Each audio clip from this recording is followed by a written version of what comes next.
It's a happy Thursday today on Kababayan LA, where it's a Thursday. That's why we're going to meet a brand new Kababayan performer. He's not just talented, he's very young, but he also works so hard to achieve his goals. He's going to be rapping for us today on the show. Also, we are in the kitchen, and you know what that means. This is a clue, gives you a clue that we are cooking once again today on the show. 2 new dishes, easy to prepare but very, very healthy, brought to us by Nishimoto. Pero bago ang lahat, masarap din po ang chismisan. Kasama si Eugene Assis, ang editor-in-chief ng Pinoy Insider, joining us from the Philippines. Hello, Eugene. Magandang hapon sa inyong lahat dyan sa LA. At magandang umaga sa iyo dyan sa Pilipinas. Yes. Kamusta na ba ang sitwasyon ng mga pagbabaha? Ikaw ba binaha? Medyo naapektuhan tayo, pero yung mga paligid lang namin, hindi kami nakalabas na ilang araw at talaga nakulong kami dito sa bahay.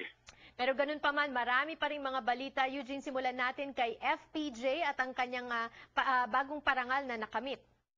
Yes, Janelle, tinanggap na nga ng pamilya ni The King, FPJ, ang posthumous na National Award mula kay Pangulo Aquino. At ito ay tinanggap na kanyang misis na si Susan Roses kasama ang anak na si NTRCB Chairman Grace Polia Manzares na ginanap sa Kalayaan Hall ng Malacanang.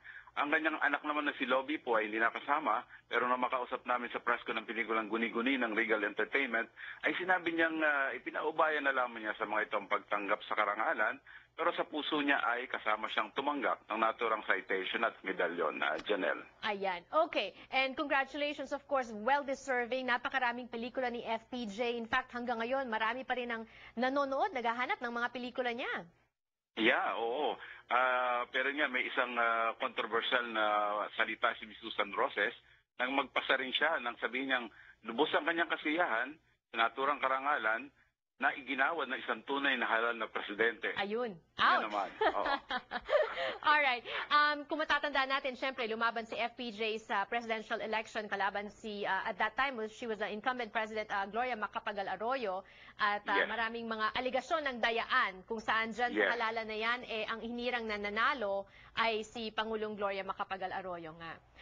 Moving on, Eugene, ano na bang nangyari sa kaso ni Hayden Ko at Katrina Halili not too long ago? I know, pumutok yan sa mga balita.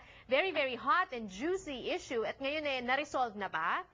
Well, ang malungkot sa bahagi ni Katrina Halili ay pinawalang sala ng korte si Hayden Ko sa criminal charges dahil sa sex video niya with Katrina Halili. Hindi raw naputunayang siya ang direktang nag-post ito sa internet, pero nauna rito, tinanggalan na siya ng lisensya ng Medical Board of the Philippines, kaya hindi siya na tinatawag na Dr. Hayden ngayon.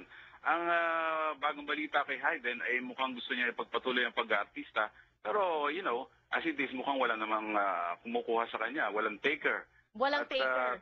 Walang taker from both stations, from 3 stations actually. At marami nagtatanong kung ano na ba sila ni Dr. Vicky Bello na alam natin ay nandyan ngayon sa LA. Nakikita natin na si Dr. Bello ay may idinidate ng iba, kaya naniniwala ang marami na talagang wala na sila. Ouch. Gayon man, may nagsasabi na maaaring sila pa rin dahil sinusuportahan pa rin ng Bello Group of Companies ang perfume brand ni Hayden na mabibili pa rin sa mga mall. Baka naman meron silang business deal na ino-honor na lang ng Bello Group, di ba? Pwede rin ganon. Ayaw natin magsalita. Ayan. At napagsimula na yung mga love life. Alam mo naman, ang gustong-gustong pagchismisan ay yung mga love life ng mga paborito nating artista sa Pilipinas. Speaking of pagpapasaring, itong daw si Angelica Panganiban ay nagpasaring sa kanyang ex-boyfriend na si Derek Ramsey on Twitter. Yeah, oo. Nagpasaring siya nang interviewin si Derek tungkol sa A Perfect Sunday post ng dati niyang girlfriend na kasama ang picture niya with John Lloyd Cruz. Sinabi ni Derek na, let's be happy for Angel, at may pahabol pa siyang she's not a cheater. Pero mukhang hindi nagustuhan na Angelica ang naturang pahayag, kaya nag-tweet naman siya na obviously for Derek para i-imply na si Derek ang nauna talagang lumiko sa kaliwa. Like, alam mo na ibig sabihin?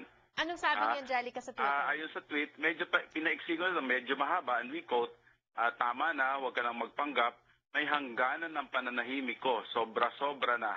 Ilang pagkakataon mo na akong pinaikot, pero hindi bottomless ang pasensya ko. At paalala lang, malapit ka na sa closing time. Ayan, O, naku. di ba? May ibig sabihin. May ibig sabihin. Ano kayang ibig Oo. sabihin? At ano naman kaya Ah. ang ibig sabihin ng pagiging visible na visible ni Heart Evangelista daw sa lamay at burol ng yumaong ama ni Senator Chis Escudero? Oo, mukhang sinasabing sila na nga ni Senator Chis Escudero dahil itong si Hart nga ay nakikita at siya ang mas nakikita sa mga nalilink kay Senator Chis sa lamay nga nitong si Salvador Escudero na ama nitong si Senator Chis. Kaya yun, ang implication niyan, mukhang sila na nga dalawa. Feeling mo sila na? Ano sa tingin mo? Malamang. Okay. Para sa akin, okay lang. Maganda naman ang kanilang combination. Kumbaga si Hart, maganda mula sa isang magandang pamilya. Si Senator Chis naman hiwalay na at legally hiwalay na sa kanyang dating misis.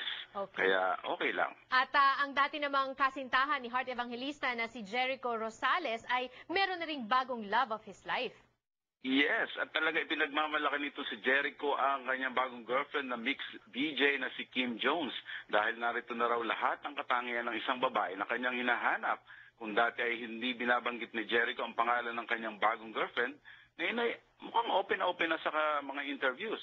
Ito si Kim Janela, isang half-British, half-Pinay na lumaki sa Australia.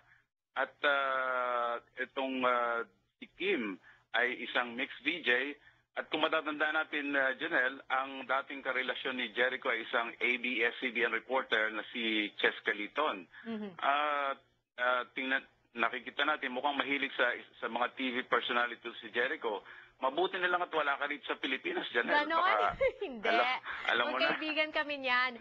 Mahilig siya sa Tisay, diba? Let's put it at that. Sa Tisay, Alright, oo. thank you so much for sharing those chismes with us this afternoon, Eugene. Yeah.